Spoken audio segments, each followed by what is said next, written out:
Alrighty, alrighty. Let's see, are we good to go? Looking good, looking good. Bring this over here.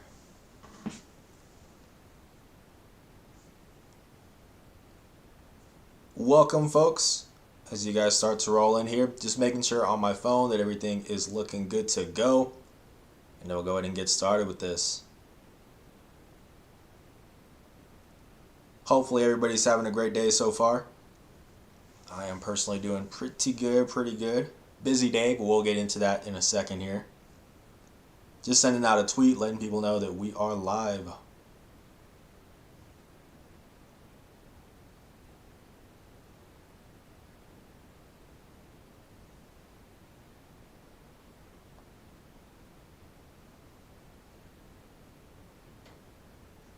There we go. I think we're all good, folks. Let me put one last thing here.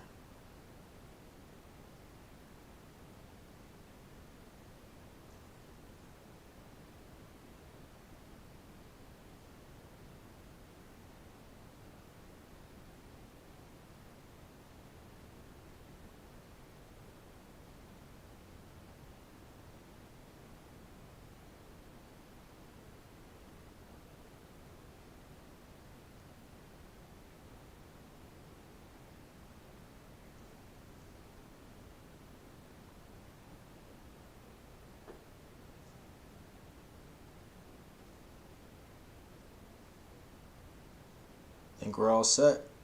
Join me as I rewatch some Mexico's games versus Mexico and answer your question about Aggie hoops. Cool. Alrighty, folks. Let's go ahead and get this party started. What is going on, everybody? This is Justin Martinez, aka Jade Sports Dude. If you're listening to this right now, or watching this, I should say, thank you so much for tuning in to our Aggie Rewind series. It's a series that we haven't done in a while because there haven't been any games to go back and watch. But we finally had one between New Mexico State and Western New Mexico. This is something where I like to rewatch the game, hopefully the day after the game ends, depending on when the video gets uploaded.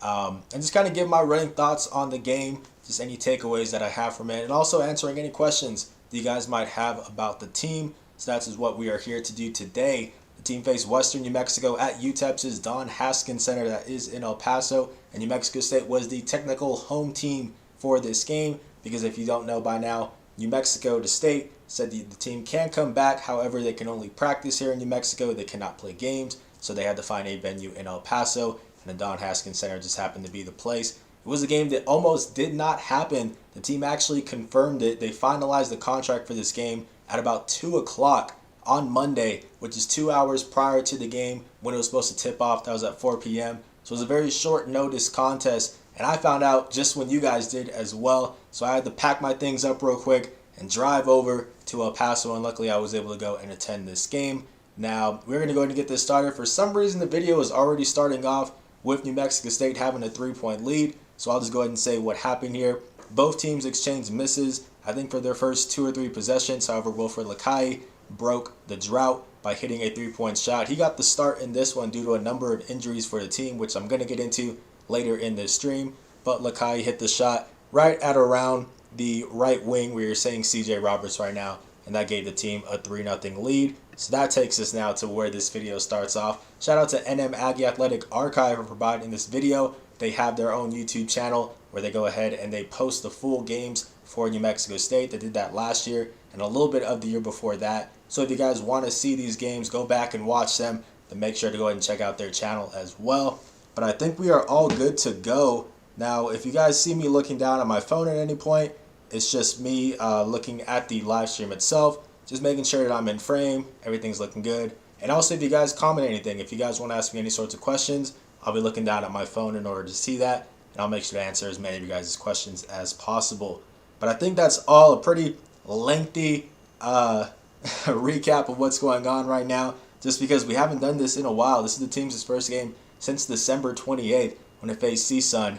So it has been a while since we've gotten into this live stream, but I'm excited to be back and looking forward to doing this throughout WAC play. So every day after these WAC games, I will be going back and rewatching them. I'm not sure how I'm going to make that work, seeing as it's a 2-game series. for every time that they face somebody in the WAC. It's going to be Friday and Saturday. So that's interesting. I'm not sure what I'm going to do. I guess Sundays I'll go back and watch both of them maybe. Let me know what you guys think. But that's enough talking. Let's go ahead and get this started. I do have this video muted just so you can hear me talking. And as we said, 3-0 lead for New Mexico State to start off. Starting lineup for this one was Evan Gilliard II at the 1, as we see Wilfred Lakai get another bucket there. We had Evan Gilliard at the 1, CJ Roberts at the 2. I believe they put Jason King at the 3, Wilfred Lakai at the 4, and then Johnny McCants at the 5. The team was without Jabari Rice, Clayton Henry, Donnie Tillman, and Mayan Kerr due to a number of reasons here, which I'll get into in a second here. But I'm going to wait for a few more people to roll in. As you see, the bucket there cuts it to a 5-2 deficit. Now, there were some problems with the scoreboard on this, as you guys are seeing right now. Seeing New Mexico State doesn't have the 5 next to it right now. I don't know why that happened, but that's going to happen a couple times in this video. I went ahead and looked it over just to see how it was looking. Yeah, and at times it's going to look a little bit laggy, like what we're seeing right now. The video is fully downloaded, so it's not that it's like buffering right now. You see a nice dish and a good finish. So yeah, just bear with me on this video. It's not going to be the best quality like what we've gotten used to, but it's still the only video that I could find, so we're just going to roll with it. But a 5-4 lead for New Mexico State as Evan Gilliard gets the ball here, gets it to Jason King. Wilfred Lakai, he has the first 2 buckets for the team, but it's Johnny McCants letting it fly, no good. Lakai really had a standout game in this one. His first start with New Mexico State, first start in Division I basketball for him because he did come over from Casper College 2 seasons ago. And he looked great, man. He looked great. 20 points, 6 rebounds, both career highs for him. Stellar performance from the redshirt junior. As we see right here, his work on the glass, CJ Roberts misses it. 6'9", able to just tower above these defenders and get that board. Really had that opportunity all game. The size advantage. Speaking of size advantage, it looks like we're seeing William McNair get into the contest here. But let's talk about the injuries just a little bit, because I know you guys have been asking a lot about that. We're going to start off with Jabari Rice, WAC preseason player of the year. He was ruled out for 6 to 8 weeks with a Jones fracture in his right foot. That was earlier this season. And that pretty much put the timeline that he was supposed to return anytime between January 13th and January 27th. However, as we see Jason King take a fall there, I believe this is going to lead to a bucket. So he's supposed to return anytime between January 13th and the 27th. However, Mexico State head coach Chris Jans told me yesterday after the game that he did suffer a setback. Actually said a few setbacks in his rehab process. So he is still not set to return yet. It's going to be a little bit longer than expected, considering that original timeline of 6 to 8 weeks. These setbacks were recent, so there isn't an updated timeline, but it is expected that the Aggies are going to be without him for a little bit. They're also going to be without Clayton Henry. We still haven't gotten a whole lot of info on him, although we did see he was in a boot on his right foot yesterday for the game. Similar to Jabari Rice, he was also in a boot. And while Jans hasn't given too much info on the injury, he has described it as a long-term injury. So I don't expect to see Clayton Henry on the court for New Mexico State anytime soon. As we see the heave, no good, but just poor boxing out as Western New Mexico gets the rebound. So the other 2 injuries for the team was Mayan Kerr, and then Donnie Tillman was out as well. Mayan Kerr was out due to a bruised tailbone. Now, this is something that he had just suffered recently. He hadn't practiced the past few days for New Mexico State, and he was a game-time decision for this one, but they ultimately decided to sit him out and just be cautious about it. Jans did say after the game that he does expect Kerr to be available for the 2-game series against Grand Canyon, which is going to be on Friday and Saturday. So that one is not a long-term injury. He is expected to be back soon. Just with this being a game against a Division II squad, you can see why they didn't want to risk anything. They just wanted to be cautious and let him sit this one out. And then also Donnie Tillman was out for this contest. Now him, we didn't get any info really. I asked Jans about it after the game, and he said, quote, he was not with us today. I guess that's my statement, end quote. So that's all that he had to say about it. However, KTSM's Colin Deaver did say before the game that New Mexico State AD Mario Mocha told him Tillman should be available for the series against Grand Canyon. He's expected to be back later this week. So that is good news. We're still not sure why he sat out. It could have been disciplinary. It could have been COVID-19 related. We don't know. However, we do know that it's not expected to be a long-term absence. So I think that's everybody. I had to go through the whole list there. There are a lot of injuries, which is why you're seeing a pretty short bench for New Mexico State in this one. Add that on to the fact that they were rusty, seeing as they hadn't played since December 28th. And you can see why Western New Mexico is hanging around here right now. New Mexico State didn't get off to the best start as they have a 7-6 lead with 13:40 something. That on the clock, the second digit of the seconds is blurred out there. As we see Jason King with the basketball here, looking for the open man, and they're going to call a travel. Bit of a rough start for the Aggies, as I said, but specifically Jason King really had his struggles in this one. This is his second turnover already, because remember he slipped earlier, turned the ball over, and now we got a travel call, picked up his pivot foot. He's a guy who's not normally in the lineup, the starting lineup. However, with Clayton Henry and Donnie Tillman out, they don't have a whole lot of depth on the wing, and so he gets the start here. A Snead State transfer, first year with the Aggies. 7-6 lead for New Mexico State. Kalen Williams in the ballgame as well. Another new Aggie on the squad this year. Western Nebraska transfer. Someone who has shown flashes. He's a young player as well. This is his sophomore season. Definitely someone I think is going to be really good for New Mexico State for years to come. So we see C.J. Roberts, another new face, Ranger College transfer. He gets the ball here, getting the start with Jabari Rice out. Bit of an undersized backcourt with him and Evan Gilliard, but again, not a whole lot of depth, so they're having to make it work.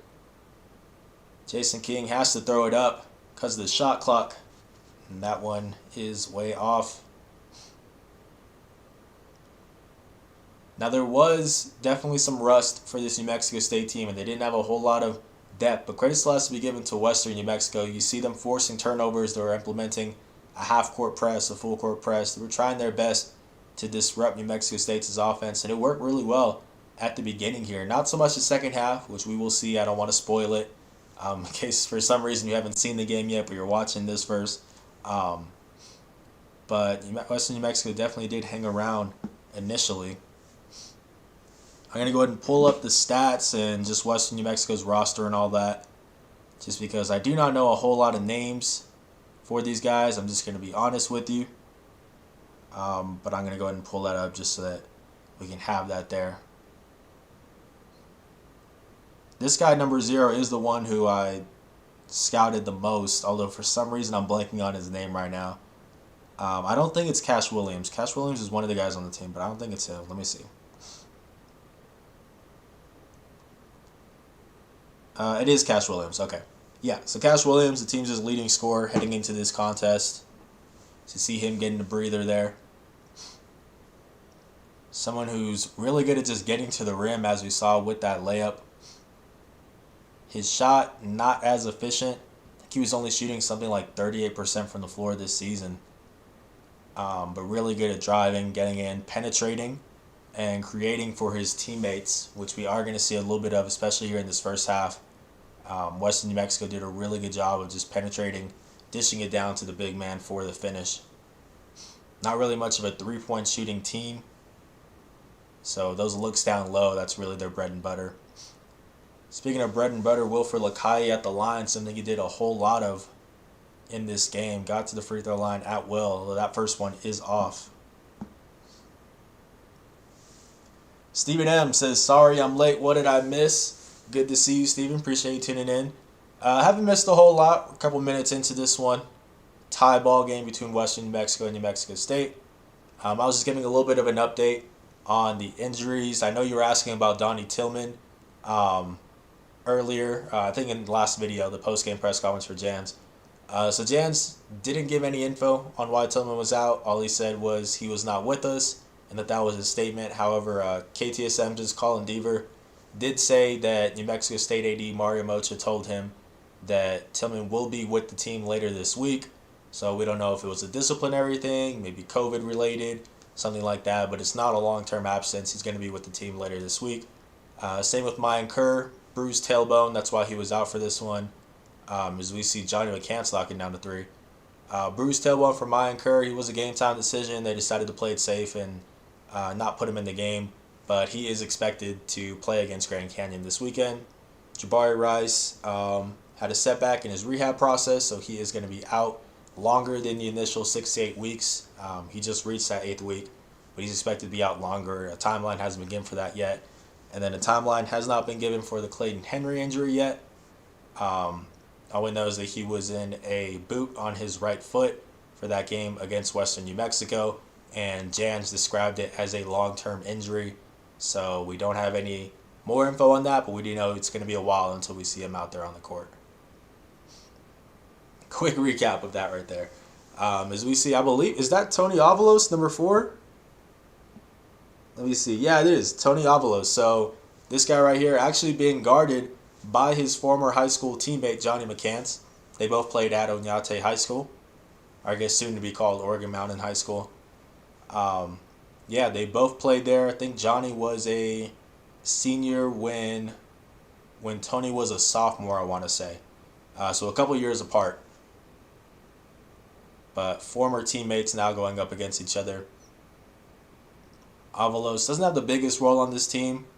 It's more of a off-the-bench, spark plug type of guy, as you see him checking in here. Had a couple nice plays for the Mustangs, though, in this one. Although right here, this is good effort by CJ. He comes up hurt on this one. Looked like he was holding his groin. He did go to the bench after this, and very briefly a trainer came over and just looked at him, but it looked like CJ kind of waved him off. So I don't think this is anything serious, but he did have to sub out here for a few minutes. You can see him in the bottom right here, hunched over. He was like that for a few minutes, but doesn't look like it's anything serious.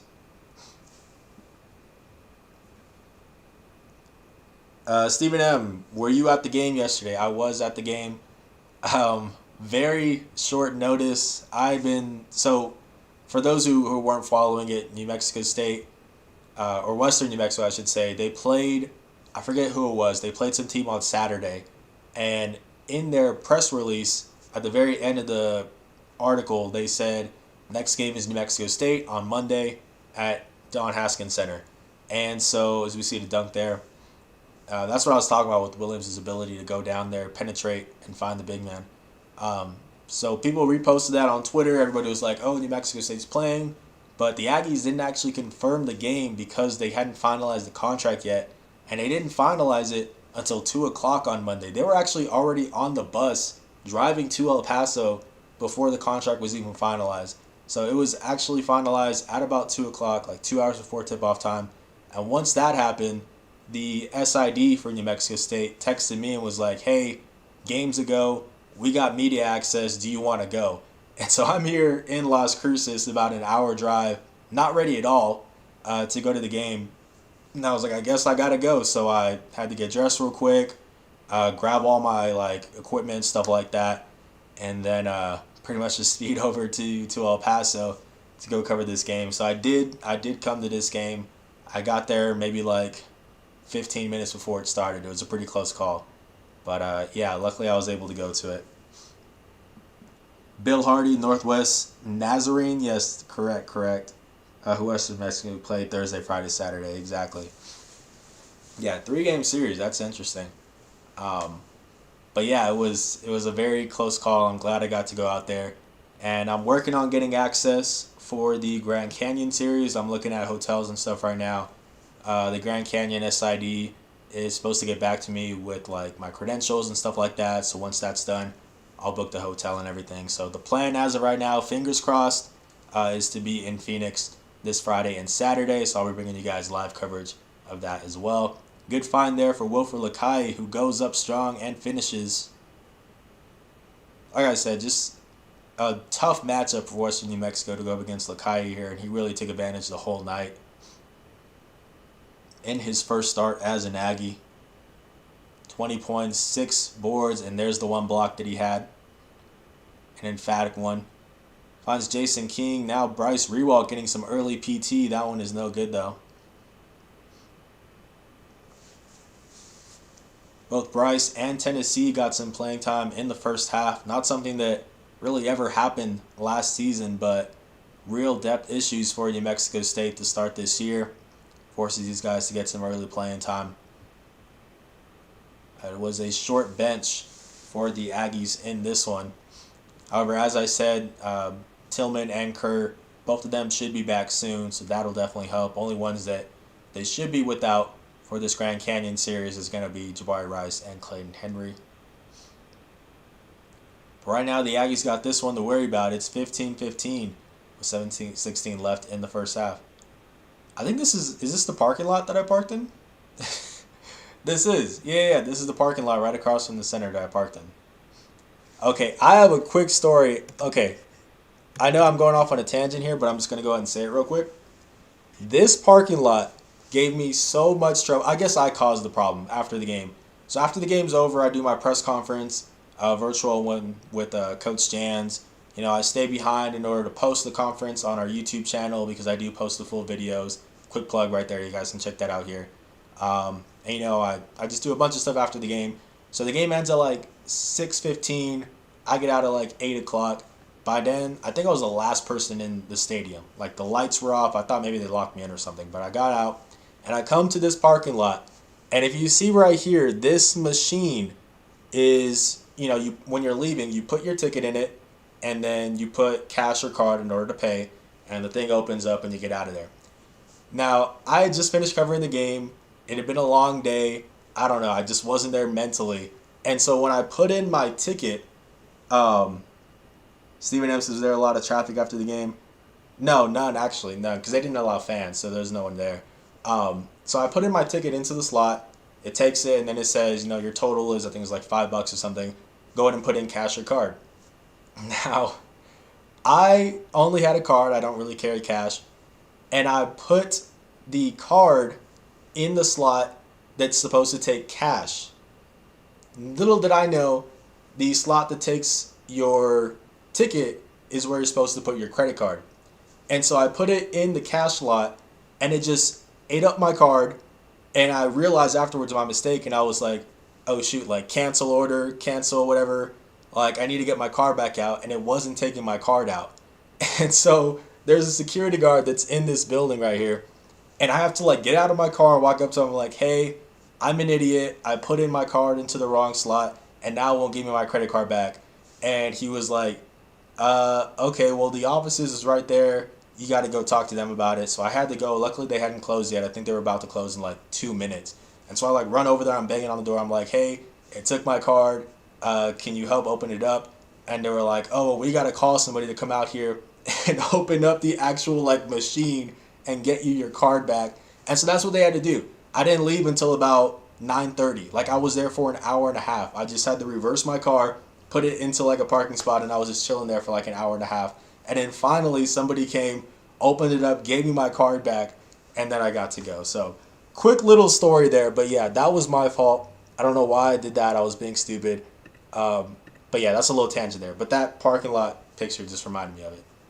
Anyways,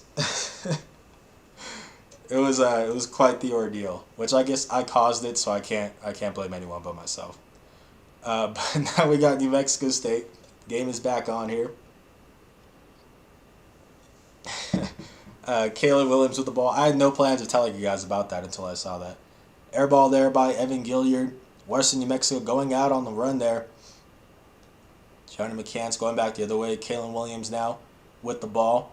Nice finish by the Western Nebraska transfer. Only a sophomore, but, you know, and I got to preface this every time that I compliment these guys, is that they are playing a Division II team. You know, that does affect it, so you got to take all these performances with a grain of salt.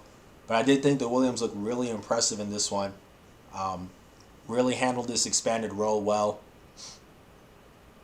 Just looks like he has a lot of patience on offense. And we saw that during his JUCO days as well.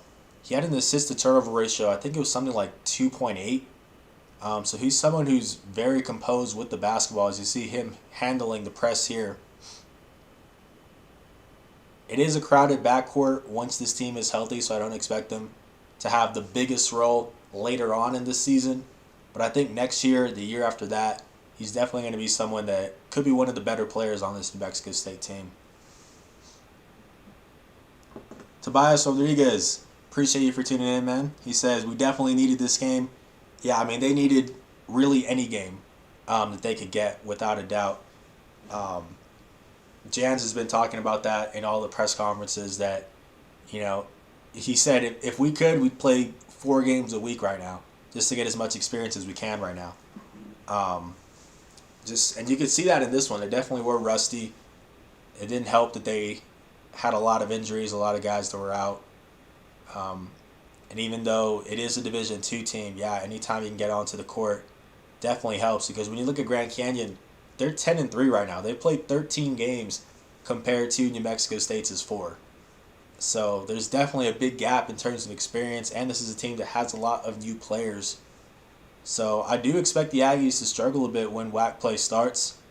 I'm going to give my predictions on the series and all that in my podcast, which is coming out today, Tuesday? Yeah, coming out tomorrow for Straight Shooter. But definitely a lot of these upcoming series are going to be close ones. They got Grand Canyon, and they got Cal Baptist, which is another good team. I think they have UTRGV after that. So definitely I think this team is going to experience some growing pains. I'm not expecting them to go 16-0 in WAC play as they did last season. But I mean, ultimately at the end of the day, I do think they had the most talented roster in the WAC when they are healthy. So I think they'll be fine in the long run. Stephen M., could you hear Jans yelling at the players from where you were sitting? I was actually sitting, I could hear it just because it was an empty stadium, so you can hear everything. But I was sitting way, way up, so I was on this side of the court. Like, I was on the side of the court where the bench is, but I was way, way up in, like, the right side of the court, top right. I guess they really wanted to make sure we were social distancing. So the requirements for the media was that you can attend the games, but you got to be at least the 10th row or higher, or I think above the 10th row. So a lot of the TV guys set up their cameras like in the 11th row as close as they could get, because, they got to film it. But since I was just typing, I was just looking for a desk, and the only place with an actual like table where I could set up my stuff and type was in like the way top row. So that's where I was the whole time. But yeah, because it was empty, you could definitely hear everything the coach was saying. Let's see, got a text right here. Sorry guys, give me 1 second.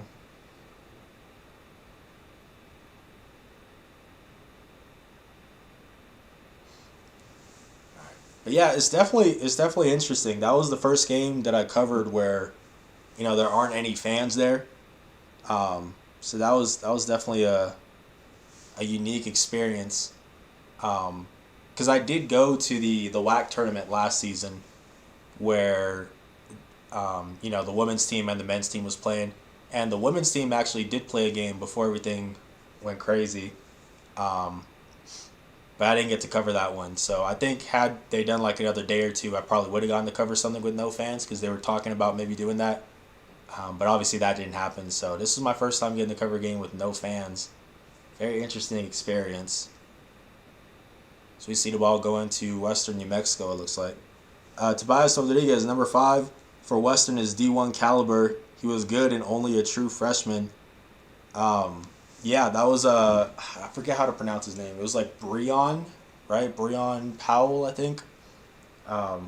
He had a solid game. Yeah, he had something like 8 points, I think. Let me see, I think I have the stats here. Yeah, game high, or team high 9 points for him. 3 for 7 shooting. Yeah, I mean, this isn't a bad team by any means. I know they're 0-5.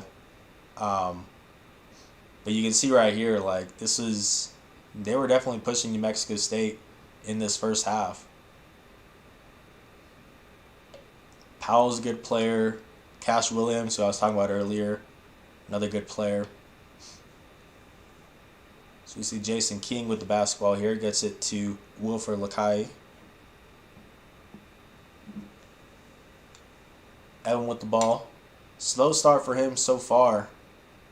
Really hasn't fully found his rhythm so far this season, which again you can expect considering everything that's been going on.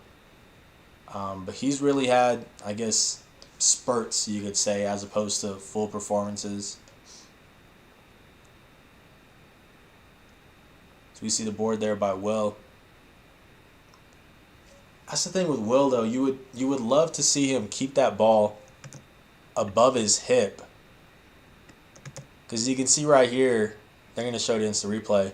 Gets the board and brings it down. Like, he has the size advantage. He should just be going straight up right away. But he has that little bit of hesitation that I saw a lot in this game. Brings it down below his hip, and that allows these other guys to get the jump ball, steal it away from him, stuff like that.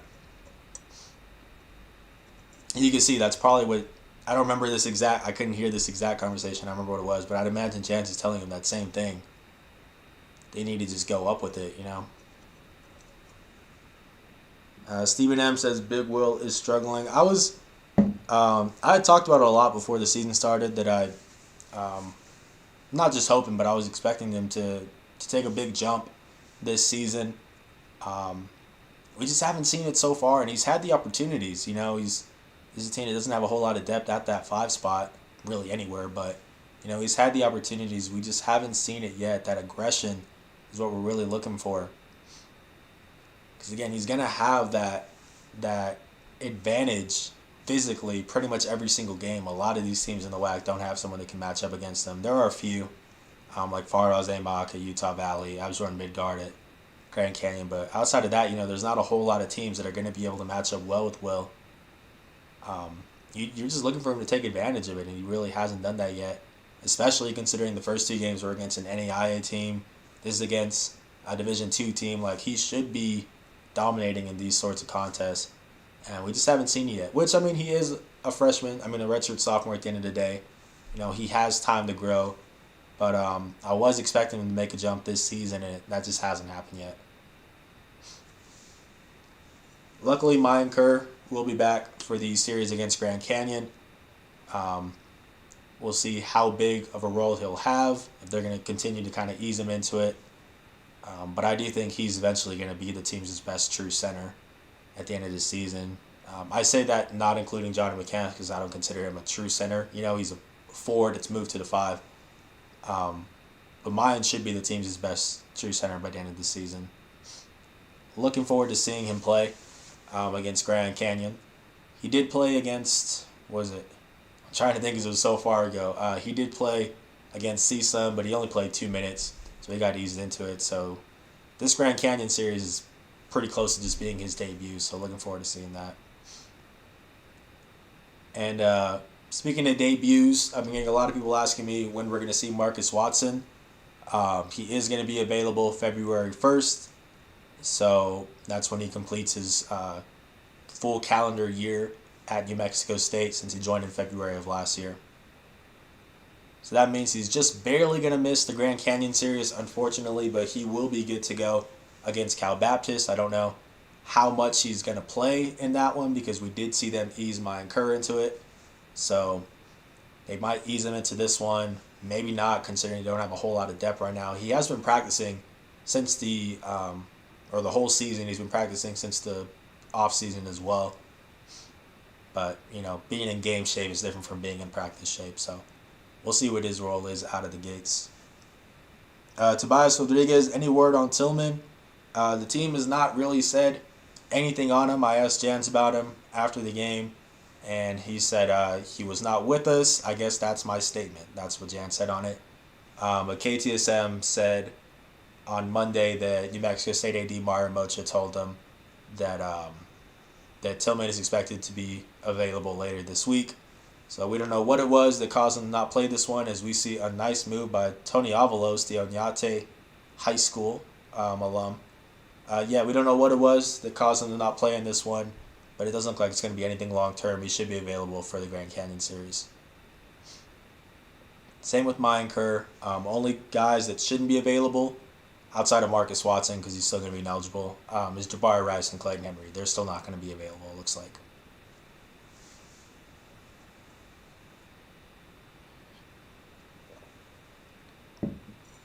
I know you guys are kind of like coming in and out of the live stream, some of you, so if you miss any of this stuff, I am going to be talking about all the injuries. I'll be talking about takeaways from this game, previews of the Grand Canyon game, all that in my podcast, which is coming out tomorrow. Episode 10, I think, of Straight Shooter. So that'll pretty much go over everything you guys need to know or have been asking me. So make sure to check that out. That's going to be, what time do I post those? 5 p.m.? Yeah, tomorrow at 5 p.m. Mountain Time is when I'll go ahead and publish that. Here on the YouTube channel, on sunnews.com, SoundCloud, we have it on Apple Podcasts, Facebook, pretty much everywhere. Only place we haven't been able to get it on is Spotify yet. I really want to figure out how to get it on Spotify. We're still working on that. Anyways, I don't.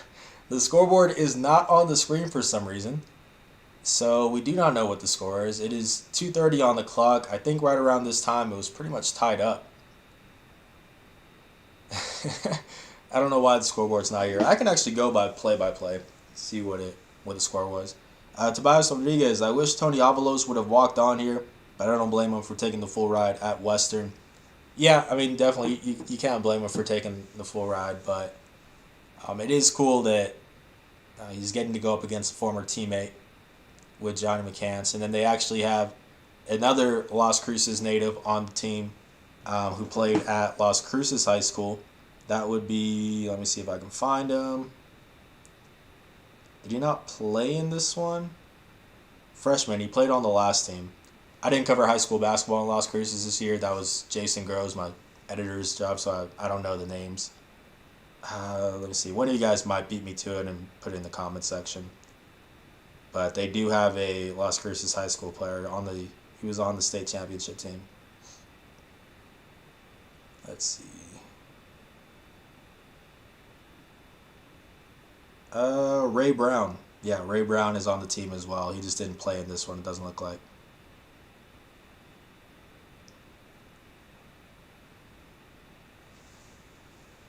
Alright, we got Western New Mexico. Stephen M., Ray Williams. Yeah, I think it was Ray Brown, right? I think so. Denise King. Appreciate you for joining and commenting. She says, I think they did a great job considering all they've been through. Believe me, I know. Yeah, I mean, definitely. Not just being away from the court, but also being undermanned. You definitely weren't expecting them to come into the game and just be, on fire to start. We definitely saw improvements in the second half, which is what we were really looking for, as we see Avalos with the bucket there. But yeah, you definitely have to put that into consideration for this game. Not only this game, but just moving forward as well. With the start of WAC play, they've only played one Division I team, so you have to go into the series against Grand Canyon, who is a good conference team, expecting them to have their struggles. But at the end of the day, I do think this is the best team in the WAC long term. I think by the time the tournament comes around, that'll be pretty clear. But for now, they're definitely going to have their struggles. Denise King, I'm guessing any relation to Jason by any chance? Jason King on the squad? I think there's someone who's related to him who is pretty active on Twitter that I see. I'm blanking on her name. I don't know if that might be you or not. It's always cool when family members of the players reach out and stuff like that. That's always cool. I know Evan Gilliard has a ton of people on the team that reach out to me. Speaking of Evan, the foul right here on Tony Avalos, a pretty big hit there. Believe they ultimately called this one a flagrant. Oh, Denise King. Mom, she says. There you go. There you go. Well, I appreciate you joining the stream. But, yeah, I believe they called this one a flagrant. Yeah, glad to see you on the stream. I've only gotten to talk to Jason once. I had him on my off-season show that I do. Great interview. Definitely like talking to him. I'm starting to get around to everybody for my podcast Straight Shooter, which I do during the season. he's definitely on the list of guys I need to talk to. As we see the foul there. Yeah, I mean, there's no debating that one. And this really shifted the momentum here. To get 3 free throw attempts plus the ball back, which we're going to see um, what Evan does with the ball with 0.8 seconds left. I don't want to spoil it in case someone hasn't seen it.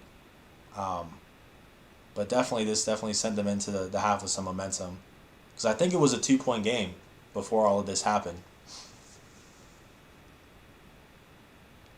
So we got a bit of a pause here. I think they're trying to see if it is a flagrant or not.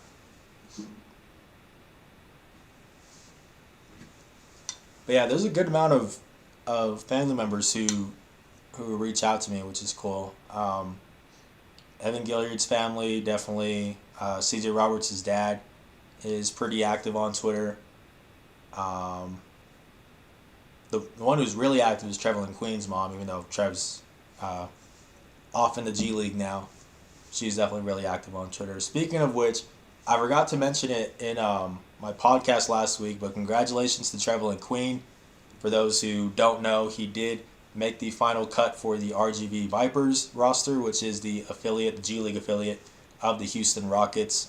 They're supposed to start their season February 8th, I believe. And they're going to be in a bubble. I think it's the same bubble in Orlando where they had the NBA playoffs. So he's going to be there. Also, Jamario Jones, another former Aggie, is going to be there as well. He is on the Delaware Bluecoats, I think. It's the 76ers G League affiliate. But he actually got drafted in the G League draft. So congrats to him. He was the second round pick in the G League draft to Delaware. So they're both going to be there in the G League. Definitely wishing them the best.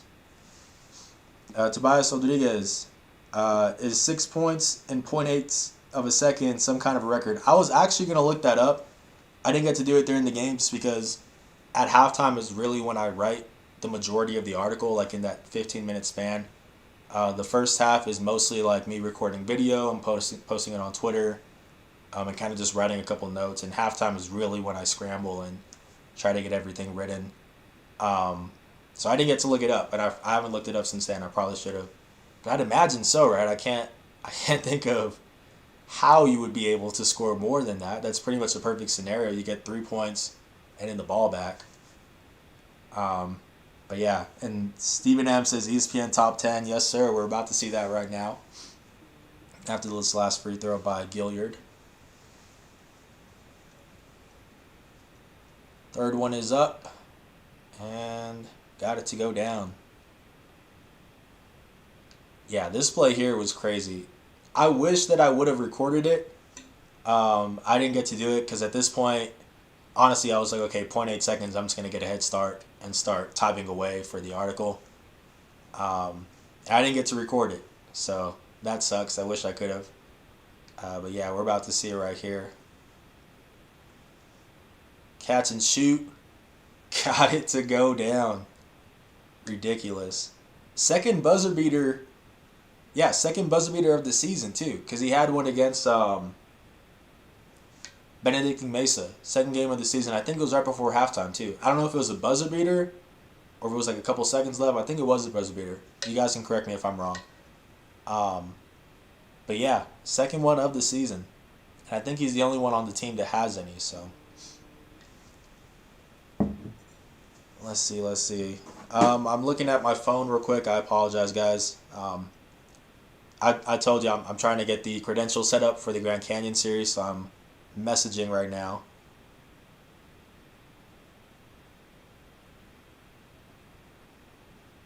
Give me 1 second. Sorry about that, guys.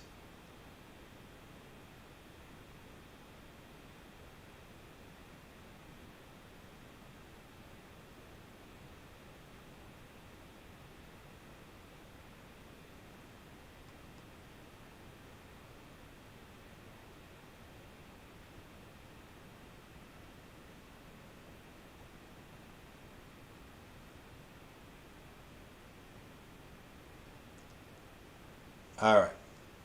Sorry about that. Yeah, just trying to get everything sorted out.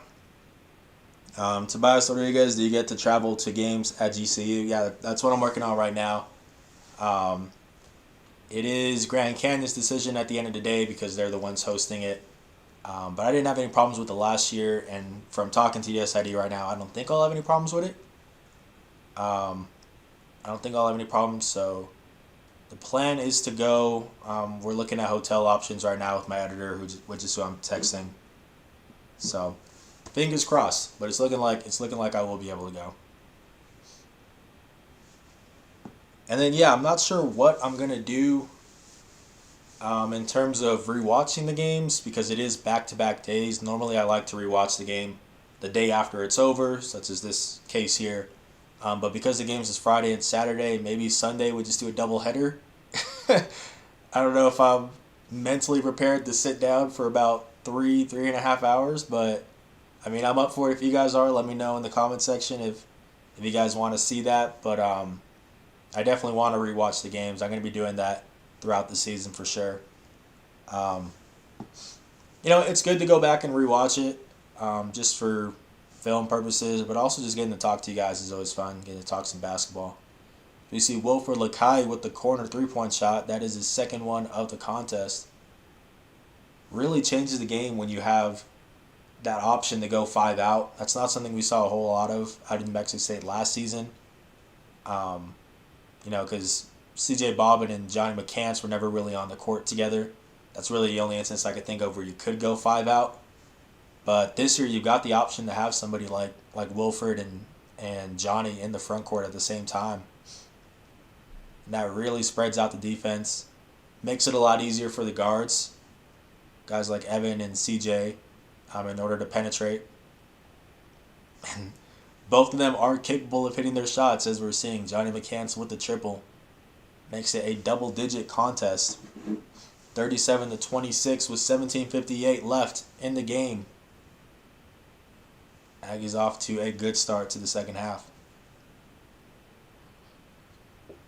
You see Jabari Rice right there. I was going to pause it, but doing a lot of coaching from the sideline. I got to talk to him, I think it was about 2-3 episodes ago, so 3 weeks ago for my podcast. And that he's really had to embrace being a vocal leader off the bench, with him being out with the Jones fracture in his foot. So we see Cash Williams call for the travel. It's going to go back the other way. Wearing the face mask, I see. Evan Gilliard with the ball here. Rolling off the screen from Johnny. Got King with the ball. Gets it to Lakai. Going to pull it again. This time no good, but Johnny with the rebound. Kick out. Mid-range shot no good. Battling on the glass, but it's going the other way. Powell with the ball here now, going to Cash Williams. Driving, no good, but they are going to call a foul. Appreciate everybody for tuning in, by the way. I haven't gotten to say that yet. Appreciate everybody for tuning in, watching this with me. Hopefully you guys continue to follow this series as the season goes on.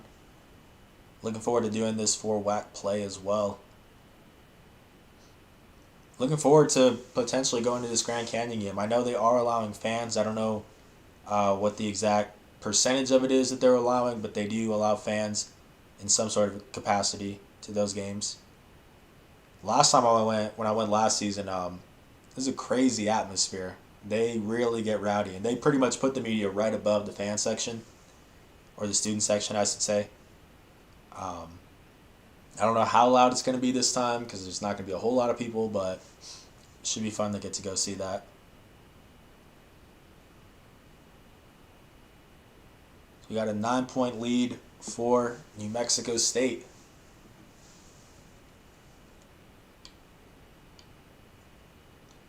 Again, tomorrow at 5 p.m. Mountain Time, I will be publishing episode 10 of Straight Shooter, my podcast. So if you guys want to get more info, if you're maybe tuning in a little bit late to this and you missed it, you can get more info on all the injury updates for the team, previews for the Grand Canyon game, stuff like that. That's all going to be in the podcast. Something I do every Wednesday. John McCants gets fouled here. Also, I don't think I've talked about it yet, but New Mexico State still trying to find a place to play in El Paso, ideally, because they are allowed to practice in New Mexico, but they're not allowed to play games in New Mexico. So they're looking for venues. This just so happened to work because UTEP only plays on Friday and Saturdays for its conference games. So they were open here for this game on Monday. New Mexico State rented it out for about $5,000 was the price for this one. But it's not looking like it's going to be a long-term agreement, again, because of those conflicting schedules for the two teams. So they are looking at options in El Paso. High schools, particularly, there were two high schools that they were looking at. It's Bel Air High School and Eastwood High School.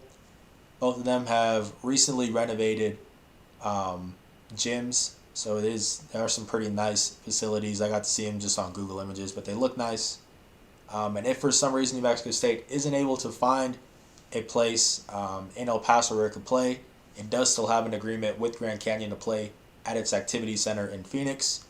That's something that the team set up while it was still at Arizona Grand Resort in Phoenix before the state restrictions changed. So ideally El Paso, worst case scenario, back to Phoenix is what the home situation is looking like for the rest of the season. We see Evan Gary with the ball here. He gets to the Johnny McCants up top. Emil Matthews, appreciate you for tuning in and chiming in. Says, have you watched GCU play? Is Midgard a stud?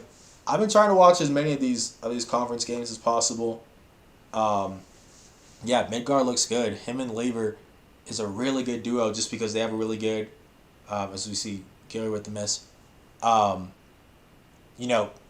Lever is really good at spacing out the floor. So it really gives Midgard a lot of room down low to operate. Wouldn't work as well if they were both primarily traditional big men who work down low. So Midgard has all the space down low, and he's really someone who cleans up the glass. Doesn't really create his own shot. It's mostly, lobs at the rim. Javon Blackshear dumping it down low to him. Offensive rebounds and putbacks, that kind of stuff. But yeah, he's a force on the boards, without a doubt. And New Mexico State is definitely going to need guys like William McNair off the bench to come in and provide some good depth because he's going to have good size. Johnny McCants is going to have to rebound the ball well, which he does, even though he is a bit undersized for that 5 spot. But yeah, that duo of Midgard and Lever is a good one for sure. And then they still have Javon Blackshear at that 1 spot. He's one of the better point guards in the league. In the conference. Mikey Dixon is another good option. They've got a lot of guys on the team. They got Oscar Frager back, who didn't play last season due to eligibility issues. It's a good team, man. At the beginning of the season, I did think the Grand Canyon was going to be their biggest threat, New Mexico State's biggest threat to the conference title. I'm not sure if they still are because Utah Valley has looked really good with Fardaws Amok, Evan Cole, Trey Woodbury, but Grand Canyon's definitely still up there. It's going to be a tough series without a doubt. Tobias Rodriguez, since you're from Texas, what do you know about the Texas 4 that are joining the conference? I don't know if you being from Texas really helps me know too much more about them. I've looked around at a lot of them. I know that Stephen F. Austin is a team that's been really good these past few years, a team that's had tournament success. I think they made the round of 32 twice in the past decade. So that's a good team. Southern Utah isn't one of the Texas 4, but I really like their team as well. They've been playing really well as a program these past few seasons. They're kind of one of the team that's on the up, on the rise out of that 5.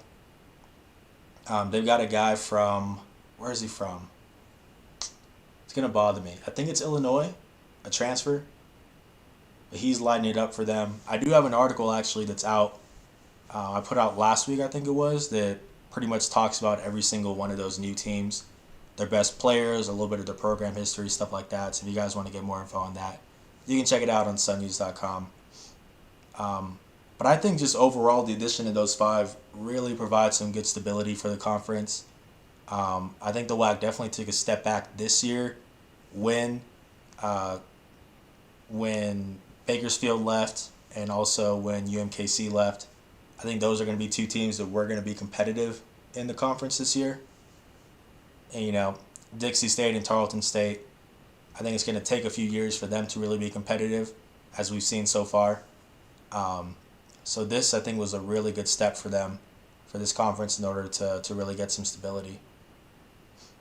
As we see William McNair with the slam, that's what we're looking to see more out of from the big man. Stephen M., if we are counting on Big Will against GCU, we will lose big. I don't know about that, man. Well, I don't think they're going to count on him. I don't think they're going to count on him. I just think it would definitely be a plus if they had someone good off the bench that could match up with Midgard. At the end of the day, the big thing is you definitely need these guys like Donnie Tillman to come back. I definitely would like to see Mayan Kerr really get some good minutes after not getting a whole lot of minutes in the game against CSUN on the 28th of December. Because I agree, with this team that we're seeing right now, this list of active guys, it's going to be really tough for them to beat Grand Canyon. They definitely need some of these guys to come back. Because, yeah, Grand Canyon they're legit, man. They are a good team without a doubt. They've got decent depth as well. You see Evan Geary with the ball here, down by 11, or up by 11, I should say. Is it just me, or have they not had the time on the scoreboard for a while now, right? I guess they have it up here, so I guess I'll just go off of that. Turnover here leads to the Mustangs going the other way. 3-point shot is up, no good. Wilfred Lakai with the rebound.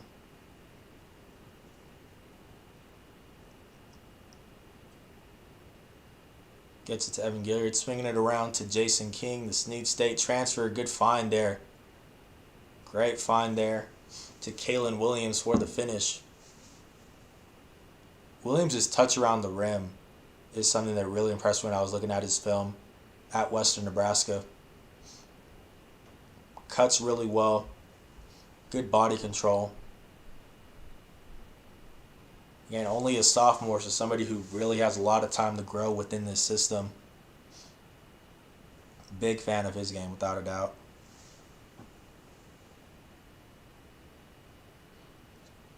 As we see both Clayton Henry and Jabari Rice coaching from the sideline there a little bit. Both of them in boots. Both of them with right foot injuries. It's tough, man. Especially for, obviously you don't want anybody to get hurt, but especially with Clayton having only played one game last season.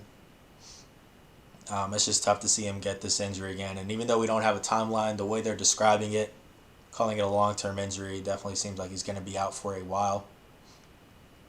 He's somebody who had to apply for a medical hardship waiver to come back this season. That was his choice. He could have left. But to come back and then have to deal with this, man, that's tough. It's tough. As we see Gerald Dokes getting into the game. Has the ball in his hands right here. This is a guy who played at Spire Basketball Academy last season. He is a 6'2" freshman committed to the team, I believe on January 14th, if I'm not mistaken. So we see him getting the board here and the foul. It's one of the things you like a lot about his game is the fact that he crashes the ball really well for somebody who plays in the backcourt. And that's something that New Mexico State has really emphasized when it comes to their recruiting. You look at guys like Jabari Rice. You look at guys like Kalen Williams, CJ Roberts, Jason King, even though I guess he's more of like a wing player, but still, they look for their shorter guys on the team to still be aggressive on the glass. It just takes a lot of pressure off of your big men when they're able to contribute on the boards as well. As we see him getting one of those free throws, I believe. Stephen M. Gerald Dokes was very impressive. I agree. Yeah, very impressive in this one. 11 points, 3 boards, and I think 2 steals in, I want to say, 14 minutes, something like that. So Jason King with the foul here. It's impressive just because you got to consider the situation that he came into. He joined the team while the team was on pause, so it's not like he can even join the team and immediately go practice with them. He really can't see his teammates a whole lot because everybody's quarantining. I believe when he joined, they were still in Phoenix, so they're not even at home, you know. And then all of a sudden, you get about 2 practices under your belt, and now let's throw you in, and you're going to get a good amount of minutes too, just because there's a lot of injuries with the team right now, So he came into a pretty tough situation. I think he handled it about as well as you could have hoped for, honestly, if not better than really what I expected. I expected him to not struggle, but to look like a freshman, to look like somebody who was put into a tough position. But he looked really composed while he was on the court, really patient on offense, active on defense, and then again crashing the glass. So super impressive stuff out of Gerald Doaks. There's a reason why he was a 3-star recruit. He was originally in the class of 2020. He had to sit out a year because of a transfer rule in Texas when he went from one academy or one school to another. But at that time, he had offers to a lot of really good programs. I know Florida was on the list, Oklahoma State, I think Illinois was as well. You could see in this one why he got that sort of interest. Again, it is against a Division II team. We got to emphasize that. But still, the kid played really well in his debut. Stephen M. Doak seemed like he was in good shape. Yeah, he really did. That was another impressive part, as we see this steal and the finish. That's him creating those opportunities. That's just all effort right there. Really, it's C.J. Roberts breaking it up. You got to give credit to him on that. There you go, yeah. But still, finishing down low, absorbing the contact. Super impressive. I'm still not sure what his role is going to be, or is going to be once the team gets back to full strength, because it is going to be a crowded backcourt, especially with guys like Caleb Williams playing well. That's somebody who's going to be competing with for minutes. But definitely, I could see maybe a year or two from now him being one of the team's best players for sure. CM, I think that's a new name. I haven't seen it yet. I appreciate you for tuning in and for chiming in.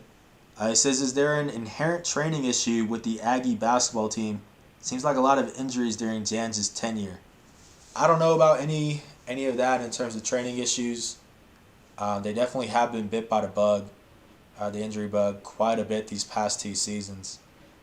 But there's been a couple of them that haven't even been on the court. Like Clayton Henry had some really freak incidents last season. I think one of them was him lifting weights and he tore something in his thumb or did something with his thumb. Like, some of these are just really unfortunate injuries. I don't think you can really blame on anybody. Obviously I'm not able to be there at practice every day to see how each one happens, so I can't speak on every individual injury, but I think it's just really tough luck for the team. So you see a good block there by Wilfred Lakai. Did they give him that a block? Because I think on the stats they only gave him 1 block on the stats. But that looked like one to me, unless maybe he lost the ball beforehand. Not sure. Will gets a double team here, gets it to Gerald. I think, missed, but this is the putback here. Effort plays, man. Crashing the glass, chasing your own shot. That's really all you can ask for out of a freshman making his debut, is just your given effort. You're going to make mistakes because you're still new to the system and just college basketball in general. But effort plays like that, man, that's the kind of stuff that you can build off of.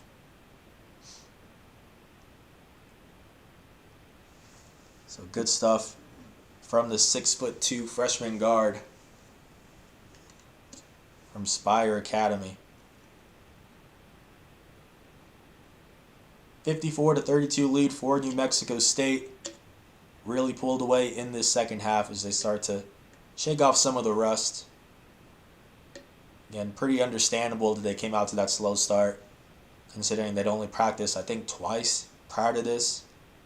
Because they had just recently gone back to Las Cruces. I think they came back, I want to say Wednesday, like last Wednesday, and then they ended their pause on Saturday, I believe. So that gave them Saturday and maybe Sunday of playing or of practicing. and they hadn't played a game since December 28th. So they were going to have their problems, but second half definitely an encouraging sight.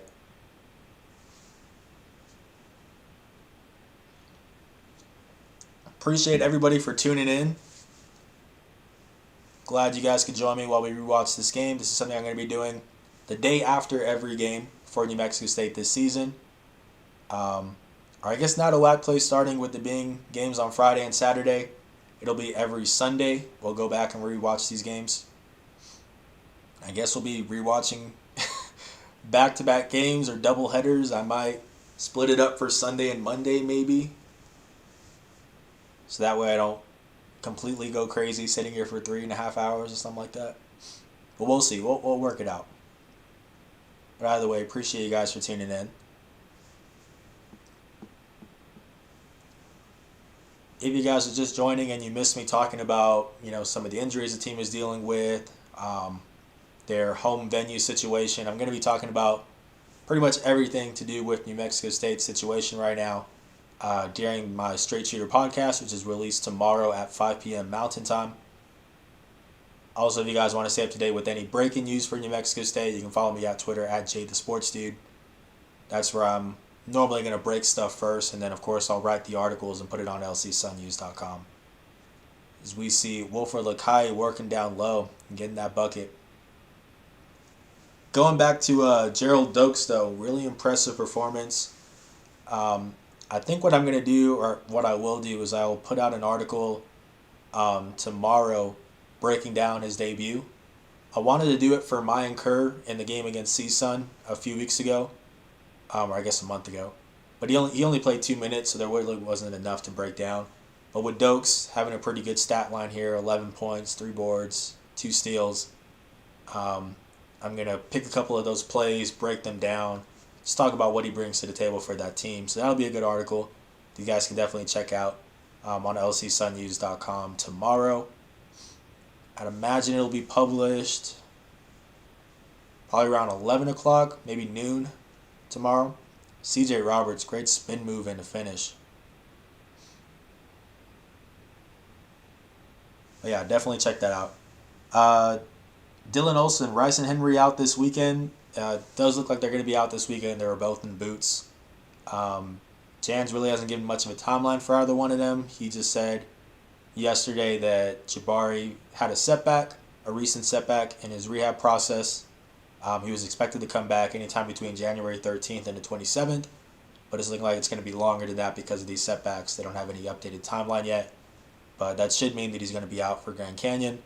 And then really haven't gotten any update, or I guess any details on Clayton's injury, but Jan said yesterday that it is a long-term injury, so I don't expect to see him on the court anytime soon. Mayan Kerr and Donnie Tillman, though, should be good to go against Grand Canyon.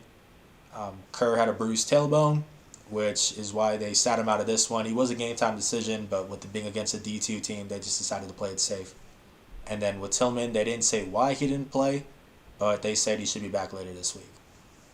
CM, I should say, is Kerr also hurt? Didn't see him play. Yeah, so bruised tailbone. Just decided to play it safe.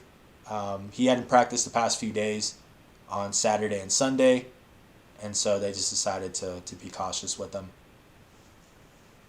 And then Stephen M, make sure to provide Justin a thumbs up. Oh yeah, appreciate that, Stephen M. If you guys enjoyed this live stream so far, really would appreciate you guys leaving it a thumbs up. And most importantly, coming back for the next Aggie Rewind series, which will be me rewatching the games against Grand Canyon. Probably be Sunday, maybe Sunday and Monday. I might break it up. So you see a look at Mario Mocha and Braun Cartwright, the New Mexico State AD and WAD. The people responsible for setting this game up, for getting it set up at UTEP's facility. Braun especially has been doing a really good job. Anytime I have any questions about the team's testing, about details of like when they relocated to Arizona Grand Resort and Spa, that guy, he's the one that sets everything up for the team. So one of the unsung heroes for New Mexico State. 58-36 lead for New Mexico State with 7:43 left in the contest. Gerald Dokes with the basketball here. I am planning on making it a weekly series where I highlight one player on the team and break down just his impact for the group. You know, his strengths, some of his best plays. I'll be providing film, breaking it down, stuff like that. So I'm going to start that tomorrow with Gerald Dokes. But if you guys have any people that you would like me to highlight, go ahead and put that in the comments below. And I really don't have any order right now, any list of who I want to get to next. So if you guys suggest anybody, I can definitely do that. Preferably the guys that are active right now, so not Jabari Rice or Clayton Henry yet. Once they come back, I'll make sure to do that for them. But the guys that are playing right now, starting with Gerald tomorrow. You got Tennessee Owens, 3-point shot, no good. Mustangs going the other way. 6:37 on the clock for this game. New Mexico State, the technical home team here, playing at UTEP.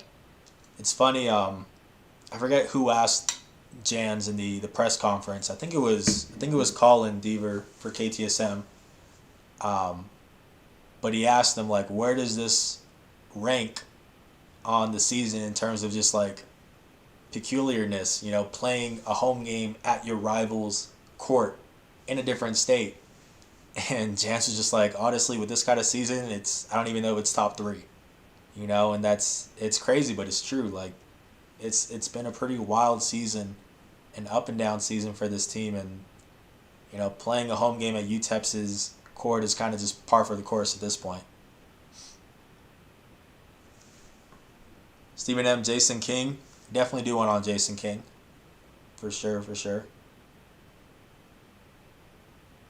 I've been wanting to do one on guys like, I want to do one on Donnie Tillman, but I was waiting to get a little bit more film on him. And had he played today, I probably would have done one on him, or I guess had he played yesterday. But Jason's definitely played enough to where there's enough film on him. So yeah, I can definitely do one on Jason King. I do want to start off with the new guys first, so Jason definitely fits. Before I go into guys like Johnny McCants, Jabari Rice, you know. Because you know, you guys know their game by now. They've been here the past few seasons. But definitely highlighting some of the newer faces would be good.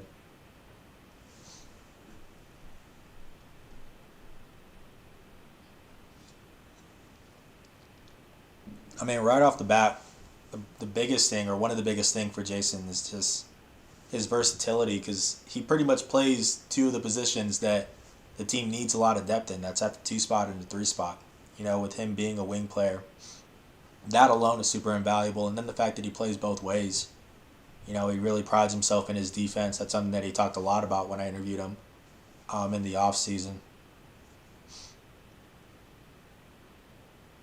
So yeah, he's definitely an impactful player for them, especially right now where they're dealing with all these injuries. So that's a good one. You see, that one looks like he's staying with New Mexico State, it looks like. Calling it on Cash Williams. Gerald Dokes getting a breather here. Kalen Williams with the ball here. Gets it to Tennessee Owens, the Las Cruces native. King. Ooh. That's a good find. That's a good look. Lakai just wasn't ready for it, but there's a strip by CJ. Got a little fancy with the pass to Wilford. Good finish.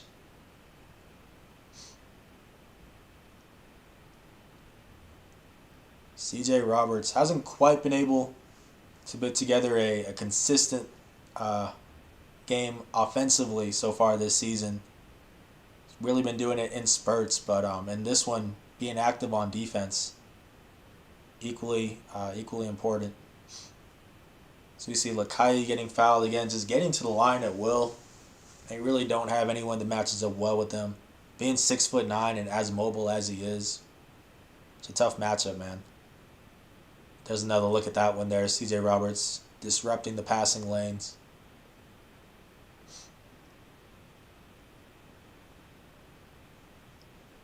First free throw on the way for Lakai. Got it to go. Career high 20 points for the redshirt junior. One of my bold predictions at the beginning of the season was that Wilford would lead the team in bench points per game, and it's It's looking like that's going to happen. I do expect him to go back to the bench once, Henry and Tillman and even Mayan return. Those guys are going to be competing for the starting roles. But Lakai is going to be one of those guys that's really important for them on that second unit. Especially when he's hitting his shots like this from deep. He was 2 for 5 in this one. I think he was only 1 for 7, I want to say, heading into this game from deep. And he's someone who shot pretty well. He shot in like the high 30s at Casper College, which is good for someone who plays at that 4 spot. But he hadn't been able to find his range just yet, and in this game he did a better job of it. So if he can do that, provide some really good spacing for the team, then yeah, he's going to be really big for them off the bench. Williams, bit of a desperation shot there as the shot clock expires, no good. I'm going to go ahead and pull up the final stats. So once this game is over, I'll go ahead and read off the final stats. And I'll read off any quotes that I got from the team. The only person that we talked to in this one was Coach Jans. So I'll read off some quotes for him just so you guys can see what they were saying. If you guys want to see the full interview with Jans after the game, then we do have that here on our YouTube channel. It should be the video right before this one. I think it's something like New Mexico State head coach Chris Jans talks Western New Mexico win or something like that. But it's the full press conference. You guys can check that out. But I'll go ahead and read off some of the highlights for it once this is over. We didn't get to talk to a player, unfortunately. Just Jans on this one. 62-36 lead for New Mexico State. It was a close one heading into halftime, but the Aggies have pulled away against this Division II squad for what will be their 3rd win of the season. Still searching for that first Division I win of the year, though. They're going to get that chance this weekend when they face Grand Canyon on Friday and Saturday in Phoenix. Hopefully I will be providing live coverage for you guys at that one. I'm working on getting the credentials all set up. You see Will, I think they're calling what are they calling here? I do have it on mute, guys. For those who are new to the series, I'll go ahead and I mute it. Just because I've tried to find the balance to where you guys can hear the commentator and me at the same time. But I just haven't been able to find that. So I just go ahead and I normally mute them. I know I'm not the best commentator. I'm no Adam Young, Jack Nixon, all that. But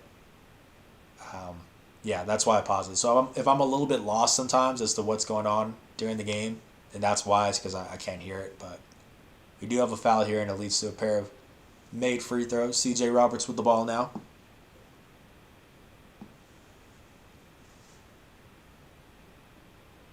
Gets it to Gerald Dokes, who is back in the game, making his Aggie debut again, the newest face for New Mexico State. Had a good one here against the Mustangs.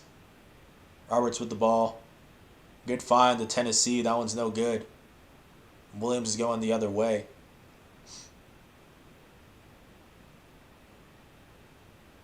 And that will be out on Western New Mexico, it looks like. Tobias Rodriguez, do you ever plan on working with Jack or Adam to do some commentating? I don't think commentating is in the cards for me. I don't see myself as a commentator. I think I would like to do something in the off season though, where I interview, like let's say Adam or Jack, and maybe for those who aren't familiar with my off season web series, pretty much what I do is I go over a player's best plays from the past season, and he like breaks them down.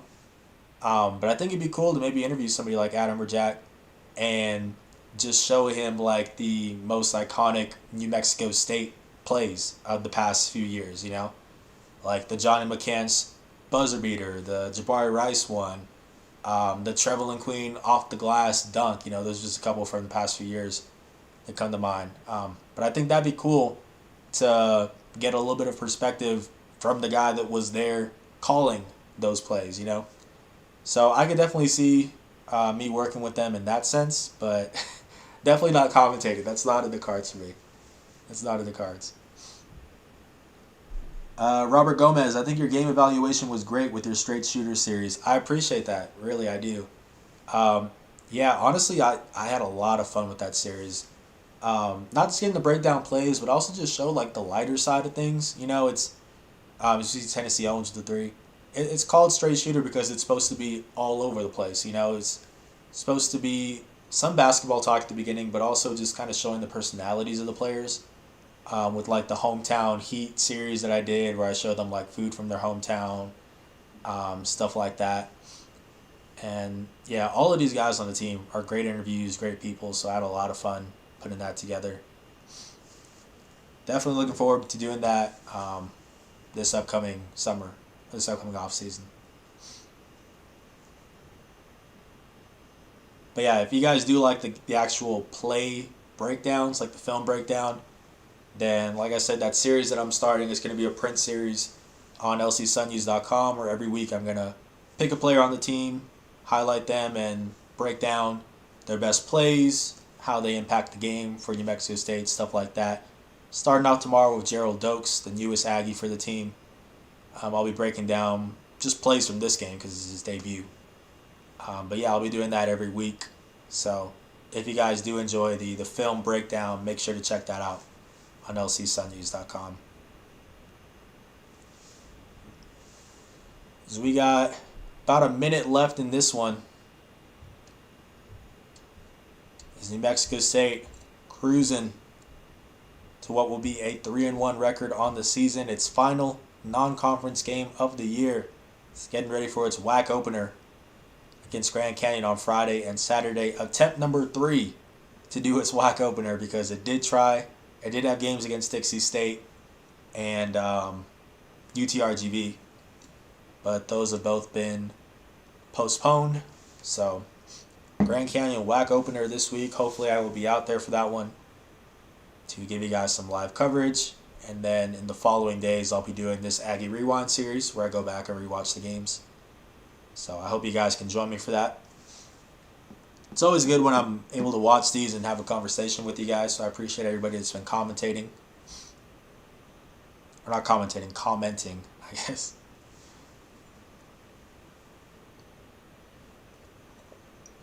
And then Straight Shooter episode 10 tomorrow at 5 p.m. here on our YouTube channel, SoundCloud, Facebook, sunnews.com, Apple Podcasts, pretty much everywhere. I'm actually going to record that as soon as this is over, so it is a busy day. I think I still have enough of my voice. Last time I did this live stream, I pretty much lost my voice after it. I was talking so much. So you see Gerald Dokes with a nice floater. I think I've got enough of my voice to record tonight, so we'll be recording the podcast, getting that done. And then maybe later tonight writing the Gerald Dokes film breakdown, or doing it tomorrow morning. I don't know. Staying busy, folks. And New Mexico State staying busy as well with a 70-41 win over Western New Mexico at UTEP's Don Haskins Center, where the Aggies were the technical home team in this one. Alright, I'm going to go over the stats for this game really quick, and then some quotes from the team, that being New Mexico State head coach Chris Jans. We see him right there talking to New Mexico State AD Mario Mocha and Deputy AD Braun Cartwright. Let's go ahead and take a look at these statistics, folks. Wilfred Lakai leading the way in his first start at New Mexico State. He puts up a career-high 20 points and 6 rebounds. Both of those mark career highs on 6 for 10 shooting, 2 for 5 from deep, and then also a block. Evan Gilliard II, 12 points, 3 boards on 3 for 6 shooting. And then Gerald Dokes, the other double-digit scorer for New Mexico State, making his collegiate debut, 11 points and 3 rebounds on 4 for 7 shooting. Really impressive stuff there from the freshman. New Mexico State shot 22 for 57 from the floor, which is 38.6%. 7 for 29 from deep, 24.1%. And then 9 for 16 from the free throw line, that's 73.1%. Western New Mexico was Breon Powell, 9 points, 4 boards on 3 for 7 shooting. And then Marvis Odia, 8 points and 4 boards, also on 3 for 7 shooting. The Mustangs shot 14 for 40, that's 35% from the floor. 3 for 10 from deep, not much of a 3-point shooting team, so 30%. And then 10 for 13 from the charity stripe, 76.9%.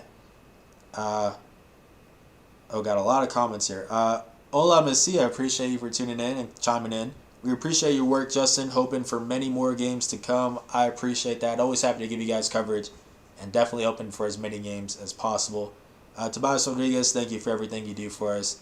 Appreciate everything you guys do for me, honestly. Showing all the support really, really means a lot. So thank you, Tobias. And then let's go ahead and go over these quotes from Jans, and we will get out of here. So I can go record this podcast. Let's see.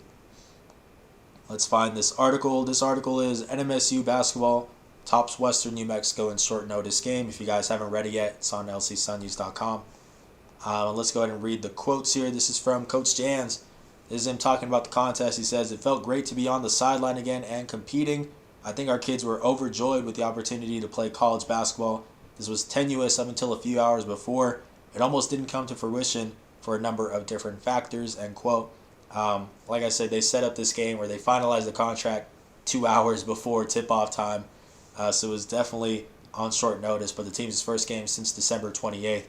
So definitely you could tell they were happy to be out there on the court again. This is Jans talking about how the team looked in this one. He said, quote, "We certainly weren't in any sort of a rhythm, especially offensively, early. It was a real struggle for us to run good offense, let alone make a basket.